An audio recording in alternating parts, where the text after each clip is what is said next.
Mr. Cam Johnson, last taping Brooklyn before the trek to Phoenix. Yep. How you feeling, man?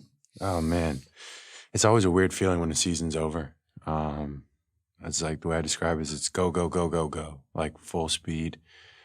And it's not that seasons necessarily go fast, but they come to like an abrupt end. It's just like, if you don't make the playoffs, that last game of the season, it comes, you're in it, and then boom, it's just over, just like that, team meetings and stuff. So it's kind of like an odd day for sure. Richie was asking if it's like first day of summer vacation. It's like kind of to an extent, but like first day of summer vacation in school is like a ton of excitement. Like first day of off season is like the complete opposite. It's like a unwind, like hazy situation. Well, because you're so used to the structure. Exactly. And the structure is thrown off. Yes.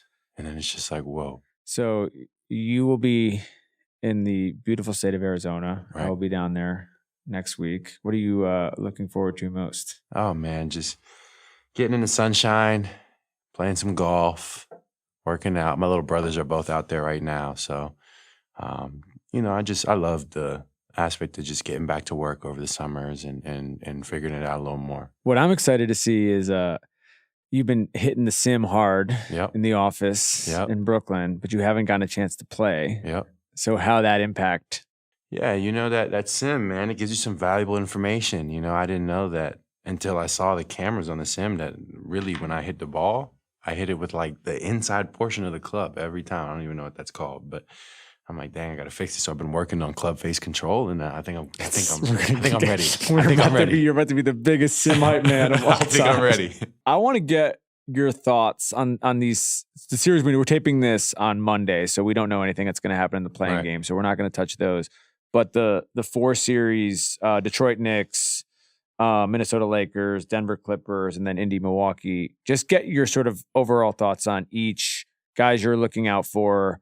Maybe sort of like unheralded people that you feel like are going to have an impact that you just sort of seen this year. We'll start with the Indy one. These are 2 teams that have a history, in every way. And so, but the Bucks have been on a heater the last month of the year. It seems like they figured something out with Giannis and the shooters around him, and KPJ has been great for them. But your thoughts on that one first. If KPJ can continue those big time impacts that he's had, especially in the absence of a Dame, that would be huge. Obviously, you get a Bucks team that looks a lot different without Dame. And when you lose Dame in a playoff situation, it's just like losing Giannis last year and, the injury troubles they went through last year, like those are playoff performers. They win you playoff games. They have big time moments and they close games. So that's what's going to be slightly missing. Now, they still have the piece with Giannis. Like, let's not ignore that. Yeah. But it's going to be a very similar recipe as it was last year for Indy. You're seeing the Bucks in a similar sort of state, maybe a little bit better, maybe a little bit more well-adjusted to the roster they're playing. But like I said, it's going to take a big impact from guys like Kuz, from guys like KPJ, and stepping up and kind of filling that closer-type void. And then obviously Giannis would be him. And then Pacers are going to play their style. They're going to get up and down. They're going to shoot threes. They're going to play fast. And so it's, they're going to do what they do. We should shout out Ty on the season he's put together after what Absolutely. First person to say first 6 weeks were a little shaky. Little bit of an Olympic high. It's he didn't 2 get to summers work in a row out. though. Yeah, and then he was hurt. He got hurt. He was hurt in August. Didn't get to work out at all. But around Christmas, his numbers since All-Star are insane. So as he goes, the team goes. That's what that tells you. As he goes, the team goes. So I was looking at this stat earlier today. The record against the top 10 of all the teams in the playoffs.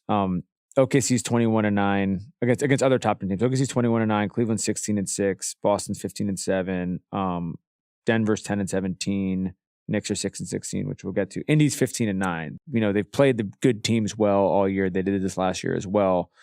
Is there anybody you're looking at in that particular series that you feel like outside of Ty, outside of Pascal, who's having an All-NBA type season, who may be an X factor?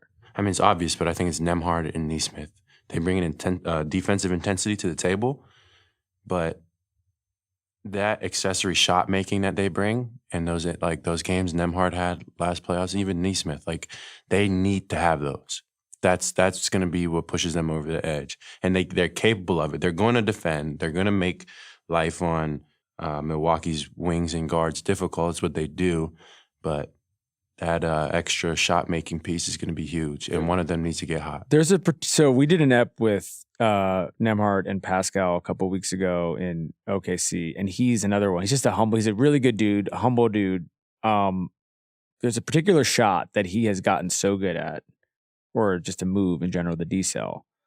And he kind of just like his description, he kind of just does it. I mean, he's like funny. It's funny. He's gotten good at it to the point where it looks funny. Yeah, and but I'm just curious. He's not the only one. You know, obviously Luka does it. There are a few guys around the league who have sort of perfected this move. But your interpretation, seeing that particular shot and how you're really supposed to defend it. There's not really anything you can do unless you really see it coming and you slow down with him. But that's the whole point of it. Is he's kind of gauging that, and he's a good athlete in that sense in terms of his XL decel. That's why he's a good defender. Yeah. So when he he has like a real feisty kind of bump. You know, he's not a very big guard, but when he gets into the paint, you have to be prepared for his bump too. So you have to be ready for contact. So he kind of has a couple counters to keep the defense off balance. Let's get to the next Eastern Conference series. It's gonna be a fun one. Knicks Detroit. Detroit's 3-1 in the season series this year. Obviously, shout out to that whole group. You know what they've done over the last 12 months. I guess my first question: only 2 guards this year have averaged 25, 5, and 5. Luka and Cade, having an All NBA year. What do you do? Having played against them 4 times this year, what do you do to kind of knock him off track? You know, on one hand, there is a sort of thought process where he's going to distribute the ball and get everybody involved. So when you can limit the impact of shooting from guys like Tim Hardaway Jr.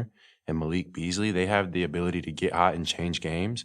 When you make that hard, that can slow Detroit down a lot.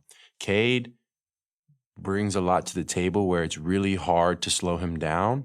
So say you want to send doubles at him, say you want to blitz him, say you want to throw different defenders on, he's able to pick you apart.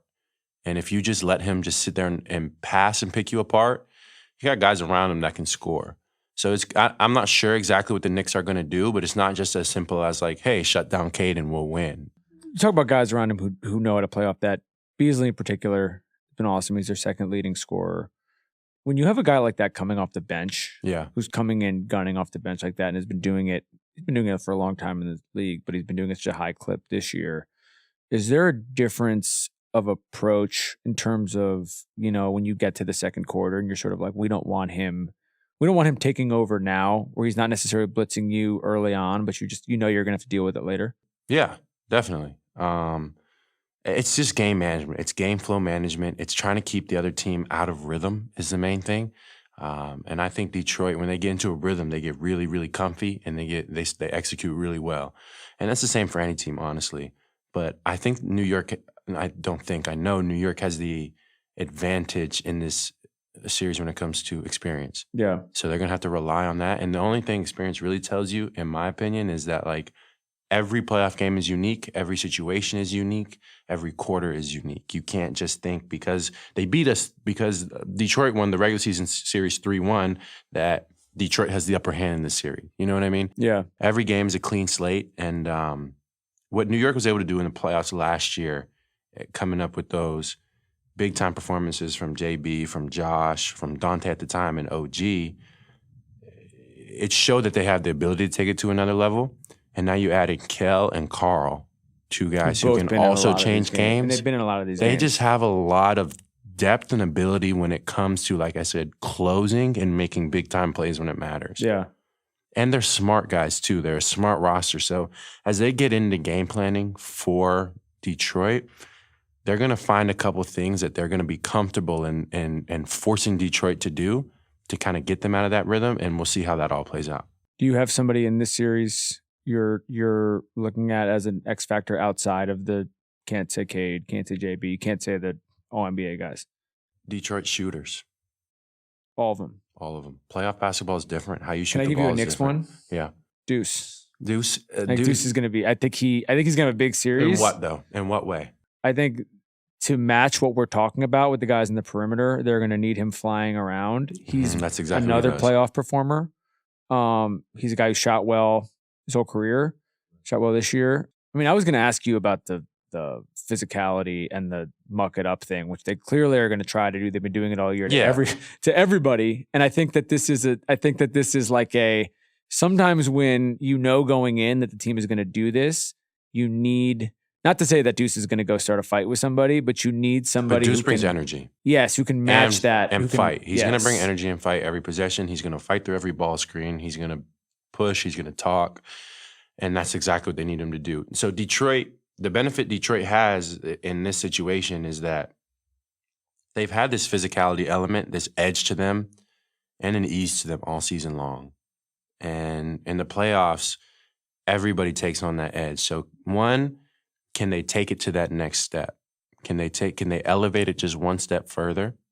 And then two, will that counter New York's? New York plays such heavy minutes in the season. Their game flow in season is going to look a lot different. Their pace, their execution. You're going to see a very locked-in Knicks team. And I know their record against the top teams hasn't been the best, but I don't anticipate New York coming out slow in this series. Why do you say on the pace point? What do you think that distinction is?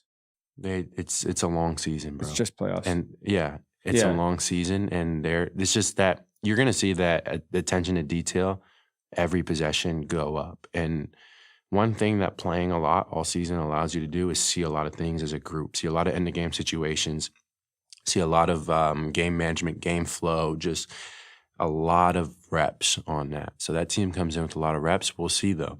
Like I said, Detroit has that ability to really be pests, get under your skin, pressure the ball, blow up action. That place is going to be. And then when they get rocking, they get rolling. It's going to be loud there. You saw them before some of the last seasons, some of the last games of the season, and they're running football sets and warm-ups. They need to take that kind of like lightness to them into the series. They can't get tight. You know what I mean? They got to take that lightness to them into the series and just play the way they've been playing. And I think it's going to be a good series. Like, I'm really looking forward to this one. Did you see they're not letting people outside of the Detroit zip code buy tickets? Really? Oh, Detroit about to be turned. First Detroit about to be. I also don't know why like everybody can't do that. Like, there's a part of me that's like, if you're allowed to do that, then shouldn't that just be a? We'll see. It's going to be loud. How it works out. It's going to be loud. Yeah. Another place is going to be loud. Lakers mini. I think my first question, 2-2 season series. My first question is what the mini adjustment is when the Lakers go small. I don't think Minnesota will have a problem going small with them. I think they will do it. I don't know what the result will be, but I think they'll pull that trigger, and that would be taking Gobert out the lineup. But I think you can go small with Juju at the 5. And then you still have McDaniels, Alexander Walker, and Edwards. These are scrappy guys. Yeah. They're not like small, soft They're guards. physical. Yeah. They're very physical, very capable of holding their own. So it's going to be a physical series for sure. And it's talent, bro. It's talent on both sides that is going to make for, like I said again, it's going to be big-time performances. And I think somebody to watch in this one is Austin Reeves. If he continues playing the way he's been playing, that makes LA. I mean, when you have a third option like that, and it's a clear third option because you're behind Bron and Luka, but a third option that's playing at that level, like that's huge. I feel like since they played you guys in March, they've been on this heater, but especially on this extended heater from 3. I don't have the numbers in front of me, but we even saw in the OKC in that window, they blow them out in game 1. In game 2, they lose, but they score 45 points in the first quarter and they just have been shooting the fuck out of the ball. Do you think that tails off? I don't know. I'm like, it could, but they generate good looks. This is my question. I think, what is it about? We're talking about Luka, LeBron, and to your point, Austin. What is it about these 3 and the way that these guys play? And we should shout out Dodo, who's in the mix there as well now as a sort of another new addition. But like, what is it about the way these guys play that sort of makes the 3-point generation feel so easy? They demand crazy attention. They demand crazy attention, and they get you kind of always on edge, always wondering, what are they going to do? What are they going to do? And those guys are so good. Like, Luka doesn't need much to score. He doesn't need much space. Even from 3, those step backs, it can seem like it's good defense, but if you're not all the way up there, they're practice shots to him. Yeah. So it makes you kind of guard outside of your normal comfort zone and ball pressure a little bit more or rotate a little bit harder or help a little bit more. And so they're able to generate great looks. And like Doe, we all know Doe can shoot the ball. When he was with us early in the season, he was shooting like 45, 46% from Yeah, three. he's done his whole career. He did in Dallas. Exactly. He did in Dallas every year. And so, all it takes is for them to continue staying hot, and I think they will continue to generate good looks. Is there a second? But Minnesota plays with a lot of ball pressure, and they're a disruptive team, and they've been a very good defensive team all season, even without Gobert. Is it just a combo of Jaden and Nikhil just throwing at Luka just blitzing him all the time? Mm-hmm. And just being just picking him up full. You're going to try to wear him down over the course of the game, make him tired throughout the series. Do you think I was thinking about a guy like Terrence Shannon, who's had sort of like, limited minutes or a really deep team. But is this one of those series where they have these great athletes coming off the bench? They're going to use some of these guys just to do exactly what we're saying, of just being like, we almost want to try to gas you. My natural inclination would be no. To put a young guy with limited experience in that situation can be overwhelming. And one thing I feel like a coach will try to do in these situations is control what they can control.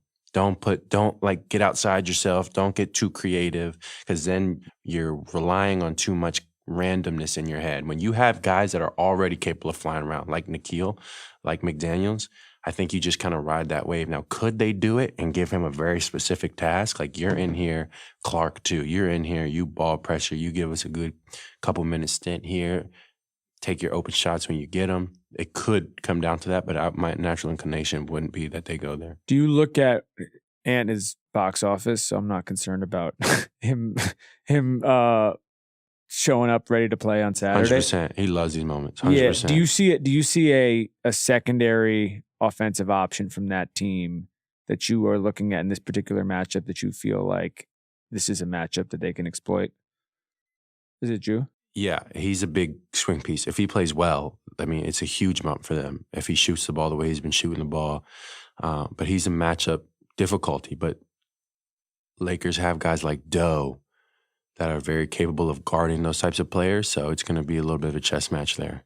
Last Western Conference series, maybe the one I'm weirdly excited for the most. Mm-hmm. Clippers-Denver. A lot of drama in the Denver world the last week or so, but they still have probably the best player on the planet going into this. I want to ask about the Clippers first. Clippers are the best team in the NBA since March 6th in terms of net rating. Basically, go down the list of stats. The best team in the NBA. Kawhi looks great. James has been awesome all year. Zubac is like completely coming to his own. Norm, I want your thoughts on the series in general, but where you stand with this particular team right now, because they seem to have morphed into a real title contender in the last 2 months in a way that I think if we were having this conversation in December, we probably are not talking about them in the same light. I feel like they absolutely have. I feel like they've been on a heater. I don't feel like the numbers show, the stats show, the way they've been playing show. Yesterday shows that they've been on a heater. They've been able to win games. They've been able to play.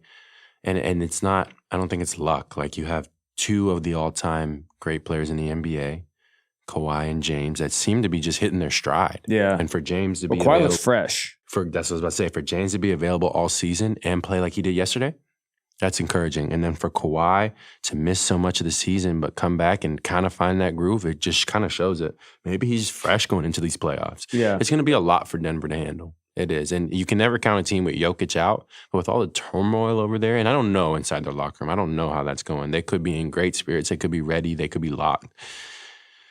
But the variables here show that there could be a little bit of hesitation. And the last month shows that the Clippers are just playing their best ball. Can we talk about James for a second? Like, he's basically like a guy, he's an easy first ballot Hall of Famer. He changed the way basketball is played in a lot of ways in 2017, 2018, but he still feels like with what he's doing, what he's continuing to do, sort of situation by situation. He comes into these places and he basically is able to do this all of the time. Feels like it is still a guy that probably is not appreciated as much as he should be. No, he's not. And with the way LA started the season, kind of as him as the main, with no Kawhi, it was probably really easy to write them off as maybe not even a play-in contender. Like, are they, is Kawhi going to come back this year? How are they going to adapt? But then you got play from Norm, where he takes the game to a whole nother level, which I think we knew he was capable of. It's just whether he was going to show or not. And then Zoo, that was the one that I think he took another step where you didn't really anticipate him taking a step. It put them, like, they're right there with the best in the league. And nobody's been talking about them all year. And now you add in a healthy Kawhi Leonard. What James Harden's been able to do to carry that ship all year has been incredible. Like, the workload that's placed upon him. Maybe his shooting splits aren't as high as the most efficient he's been at his career, but his game impact is about as good as it's ever been. Last question on this. In the Zoo Joker matchup, probably the key matchup of the series in a lot of ways. Two guys at the top of their craft, as we've talked about a million times. What do you see? How do you see that playing out in terms of that chess match? I think I watched maybe one of those games pretty thoroughly, and it was like really close down to the wire throughout the whole game. It's funny they have like such a history too. Yeah. It's like a random history. Yeah. Yeah. But just growing up. Like, it's like this is going to be highlighted in a real way because of the seasons they're both having this year. But these are good friends. Yeah. This is a thing that is like they're not exactly like foreign. They're not exactly foreign to each other. I don't know, man.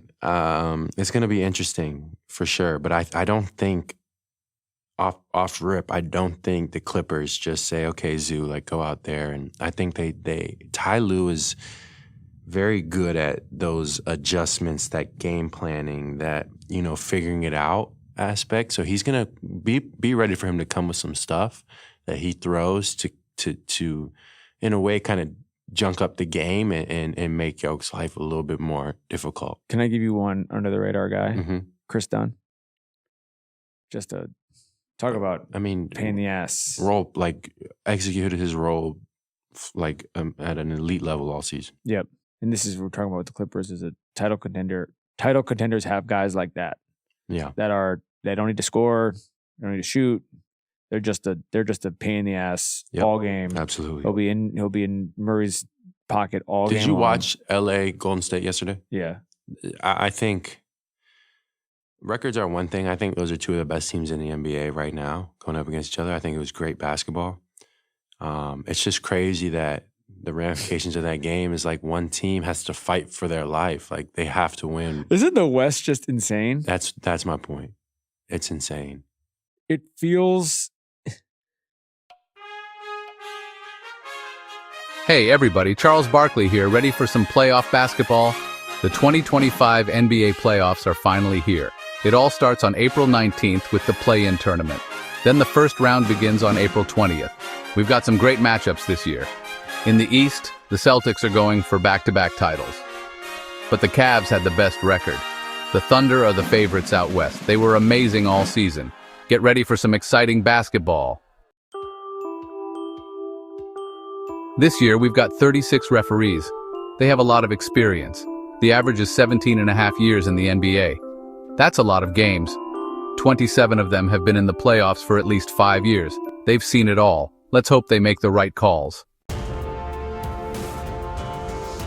The playoffs are always unpredictable. Anything can happen. That's what makes it so exciting. We'll see who comes out on top. Stay tuned. Let's take a look at the Eastern Conference matchups. The Cavaliers finished with the best record in the East at 64-18. They're led by Coach of the Year Kenny Atkinson. They're facing the Miami Heat, who barely made it in at 37-45. The Cavs are the heavy favorites in this one. The defending champs, the Boston Celtics, are the second seed. They went 61-21 this season. They're facing the Orlando Magic, who finished at .500. The Celtics are expected to win this series, but don't count out the Magic just yet. The New York Knicks are the third seed at 51-31. They're playing the Detroit Pistons, who are a young and hungry team. The Knicks are favored to win, but the Pistons could pull off an upset. Finally, we have the Indiana Pacers against the Milwaukee Bucks. The Pacers had a solid season at 50-32. The Bucks finished right behind them at 48-34. This series could go either way. It should be a good one. Now let's move on to the West. The Oklahoma City Thunder were the best team in the league this year. They finished with a 68-14 record. Shai Gilgeous-Alexander is the likely MVP. They're facing the Memphis Grizzlies in the first round. The Thunder are the heavy favorites to win it all. The Houston Rockets are the second seed at 52-30. They're facing a familiar foe in the Golden State Warriors. This is a rematch of many classic playoff battles. The Rockets are slight favorites, but the Warriors are always dangerous. The Los Angeles Lakers are back in the playoffs. They're facing a tough Minnesota Timberwolves team. The Lakers are favored to win the series. But the Timberwolves won Game 1 in a shootout. They hit 21 three-pointers. Finally, we have the Denver Nuggets against the LA Clippers. The Nuggets finished with the same record as the Clippers at 50-32. But the Nuggets have home court advantage. This series could go either way. There are a lot of great storylines heading into the playoffs. Can the Celtics repeat as champions? Can the Thunder live up to the hype? Can Steph Curry and the Warriors make another deep run? My prediction? I'm going with the Thunder over the Celtics in the finals. The Thunder are just too good. They're young, they're hungry, and they're led by a superstar in Shai Gilgeous-Alexander. But hey, it's the playoffs. Anything